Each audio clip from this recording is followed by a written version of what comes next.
എന്തൊരു സ്വഭാവമാണ് അവൻ്റെത്. മാള് വന്ന് പറഞ്ഞപ്പോഴത്തേക്കും എല്ലാം അങ്ങോട്ടും മറന്ന് ക്ഷമിച്ച്. ക്ഷമിക്കാൻ മാത്രം നിസ്സാരമായ കാര്യങ്ങളാണ് നടന്നേക്കുന്നത് മുഴുവനും. ഇനി അവനിതൊക്കെ വെറുതെ പറഞ്ഞതായിരിക്കോ? പറച്ചിൽ കേട്ടിട്ട് വെറുതെ പറഞ്ഞെന്ന് തോന്നുന്നില്ല അമ്മ. മോള് പറഞ്ഞപ്പോ ക്ഷമിച്ചു കാണും. പിന്നെ മോള് പറഞ്ഞപ്പോ അങ്ങോട്ട് ക്ഷമിച്ച്. അവള് കഴിഞ്ഞ ദിവസം കൂടെ എന്നെ തല്ലൂന്ന് പറഞ്ഞതാ. ഒരാഴ്ചക്ക് മുമ്പാ അവളുടെ അച്ഛൻ അവൻ തല്ലിയത്. എല്ലാം മറന്ന്, ഒരൊറ്റ നിമിഷം കൊണ്ട് എല്ലാം മറന്ന്. എന്നാലും അമ്മ, ഏട്ടൻ ഇങ്ങനെ മാറുന്നു ഞാൻ വിചാരിച്ചില്ല. അവര് രണ്ടുപേരും ഒന്നിച്ചു കഴിഞ്ഞ പിന്നെ ഇപ്പൊ അമ്മയുടെ കൂടെ നിൽക്കുന്ന ഏട്ടൻ അവരുടെ ഭാഗത്ത് നിൽക്കും. അതൊക്കെ അമ്മയ്ക്ക് ദോഷം ചെയ്യും. എന്ത് ദോഷം? അല്ലെങ്കിൽ തന്നെ നിലത്തൊന്നും അല്ല അവര്. അതിനിടയ്ക്ക് മോഹനേട്ടനും കൂടി സപ്പോർട്ട് ചെയ്താ അമ്മ പിന്നെ നാട് വിട്ടു പോകുന്നതാ നല്ലത്. ഞാനും അമ്മയും ഒക്കെ അവരെ ദ്രോഹിച്ചിട്ടുണ്ട്. അവര് മോഹനേട്ടനെ പറഞ്ഞ് തിരിച്ചാ മോഹനേട്ടനെ അമ്മയോട് ചോദിക്കില്ലേ, അമ്മയ്ക്കൊന്നും കണ്ണിച്ചോരയില്ലേന്ന്?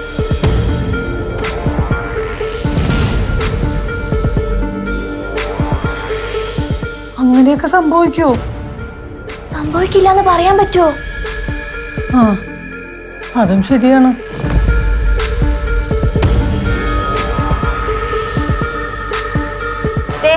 സന്തോഷായ വേറൊരാള് ചിരിച്ചോണ്ടുള്ള മുഖം കണ്ടില്ലേ? എനിക്ക് സന്തോഷം തന്നെയാ. നിനക്ക് എന്തെങ്കിലും കുഴപ്പമുണ്ടോ? രണ്ടുപേരെ മുഖം കണ്ടിട്ട് ഇഷ്ടപ്പെടാത്ത എന്തോ കാര്യം നടന്ന പോലെ. കളിയാക്കാതെ ഇറങ്ങിപ്പോടാ. അമ്മ, ഞാനൊരു കാര്യം പറയാം. വെറുതെ ഇവള് പറയണത് തലയെ കയറ്റി വെക്കേണ്ട ഒരാവശ്യമില്ല. അയ്യോ, നിങ്ങളുടെ ഏട്ടനും ഏട്ടത്തി എത്ര കാലം ഒന്നിച്ച് ജീവിക്കുന്ന അറിയണല്ലോ. കണ്ടറിയാ. രണ്ടും ഈഗോയുടെ ഹോൾസെയിൽ ഡീലേഴ്സ് അല്ലേ.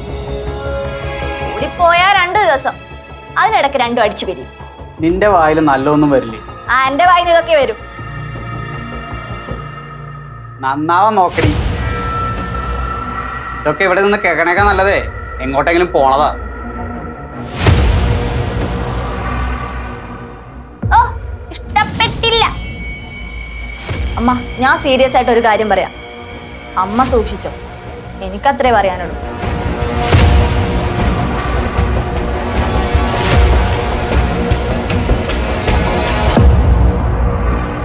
ഇത്രയും കഷ്ടപ്പെട്ട് രണ്ടിനെയും തമ്മിൽ തെറ്റിച്ച് ഞാനൊരു കേസ് ഉണ്ടാക്കി കൊണ്ടുവന്നപ്പോ മോള് വന്നിരിക്കുന്ന കോംപ്രമൈസിന്. ഇതൊക്കെ കുറച്ച് ഓവറല്ലേ മോന? അങ്ങനെ നിങ്ങൾ ഒന്നിച്ച് ജീവിക്കാൻ ഈ ഞാൻ സമ്മതിക്കുമോ?